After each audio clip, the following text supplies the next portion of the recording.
Zeph. Come on. Hey, kia ora. Helen Brahms here, coming to you live from Sun City in Arizona. Hope you're having a super fantastic, sparkling, thankful Thursday. How has your day been? Mine's been crazy.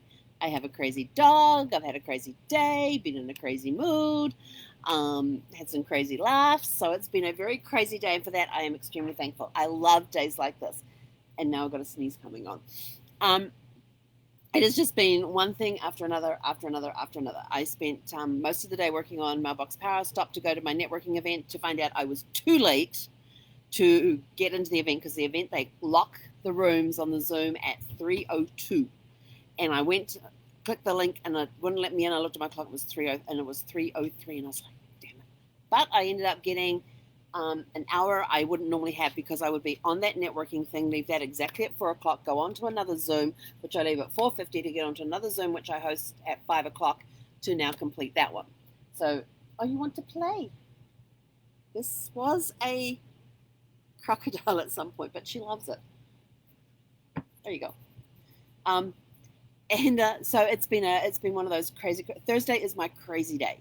I love Thursdays because there's just so much variety. You never know what's going to happen throughout the day, and you know that some things you got to be on time for, and if you miss that window, you got to wait till the next week. So I'm bummed because it's my only networking event of the week. So I'm kind of bummed about that one, but that's okay. For some reason I was not supposed to be on that call, which is why I missed it, because I know there's going to be better things coming. And so how has your day been? Did you get any laughs in today? I watched some more Golden Girl. The Golden Girl YouTube thing's really fun because they take little scenes from here and there. Like they'll have Dorothy's famous one-liners, or Rose's famous one-liners, or like the other day they were talking about the history of the cheesecake.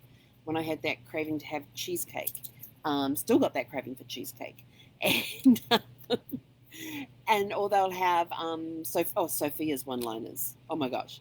And they just have these and the videos are anywhere from 10 to 15 minutes long. Great for a quick break. Just watch a few of them. You can get carried away watching the whole video. But I love the Golden Girls. I have always enjoyed it. Completely non-politically correct, which I absolutely love. And because it was a show that was done in the 80s. In the 80s, I think it was. I don't know, it was either. Sorry, Zeffy just came off the dash, ran down here, mouth and front foot on the alligator, and just slid across the floor because of the force of her run. I have no idea where the bath mat's gone. It's probably in the bedroom.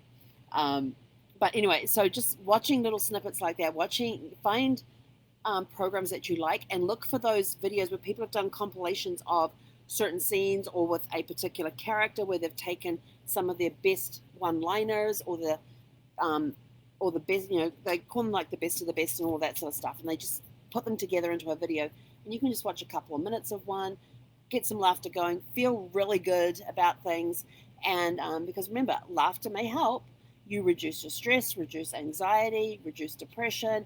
It may also help you feel good, wake you up, get you energized. It may help your immune system.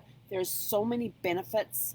If you're in pain, based on what the pain is, it may even help with that, because laughter is triggers the body's own painkiller system. And when you're laughing, you're not thinking about the pain. So think about that. If you're doing something else, it takes your mind off the pain. And I have found that for myself. I have found that especially with Brad, especially in fact, I was talking about this evening on one of my calls, is that when Brad was in hospital for the first 21 days after his first surgery for cancer, we had a lot of laughter going on in that room. And during the second stay, he was there for 16 days, and we had the pain nurse come in, and she got all bitchy because he hadn't pressed his pain pump for 75 hours. And I looked at her and I said, well, he's not in pain. And she says, he's supposed to be using this every 4 hours and blah, blah, blah. I said, if he's not in pain, he ain't going to use it. And she couldn't get it through her head that, she said, we need to stay out of the pain. I said, he has no pain. Why would he be taking medication and putting himself in a fog, because that's what morphine does to you, if he has no pain? She could not see the logic. All she knew is that this guy's on pain medication. And then she looked at his thing and saw that he had a history of sleep apnea. Why wasn't he on his BiPAP or his CPAP? Brad's just sound asleep. through this whole thing.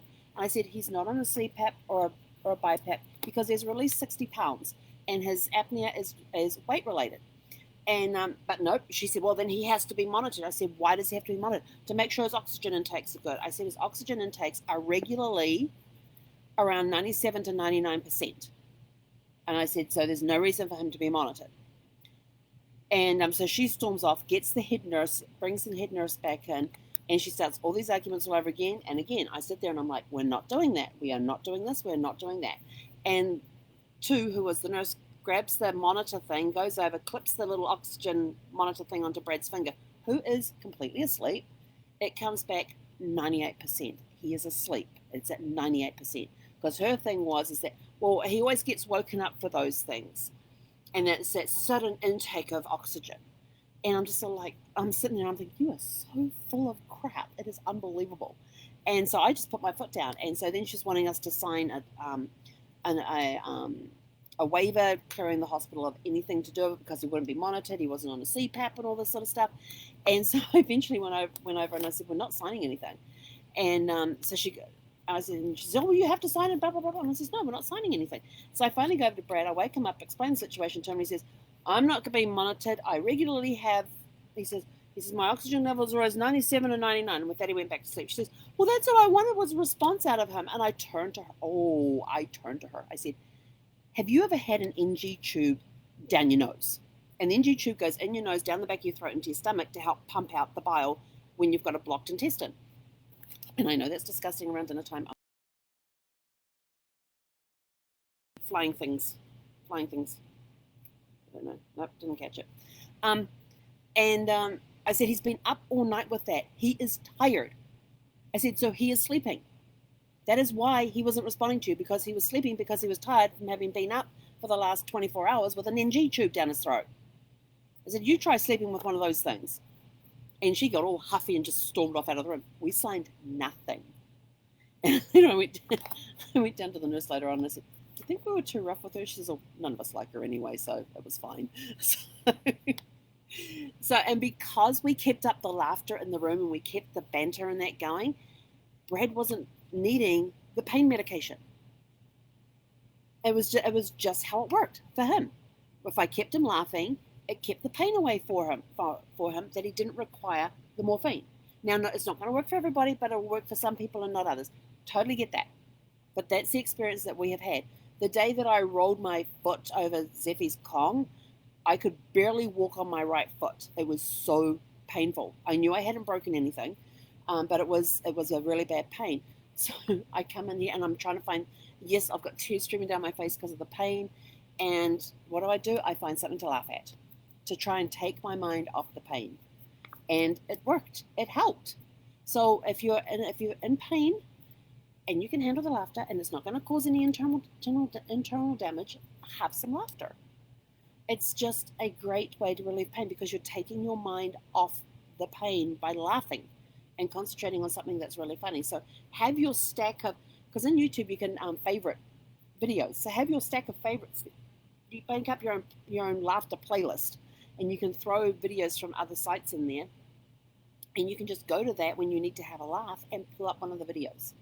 So anyway, I'm out of here. I've got a puppy that needs to go for WALK, and I'm getting glared at now because she's now back up on her bed on the dash. She's looking at me over top of the passenger's chair there, so all I can see is from here up for her. It's just her eyes and her ears, and she's looking at me like there's a little furrow between, little V here between, and now she's whining, so I better go. Anyway, have a super fantastic sparkling evening. Let us know in the comments below what you're thankful for today. Let us know if you got some laughter in today, and if you want to share a video that you watched today that helped with the laughter, please do so. I'm always looking for stuff to add to my laughter folder.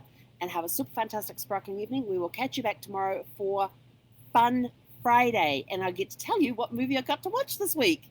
So we will catch you tomorrow morning. Hakkonera.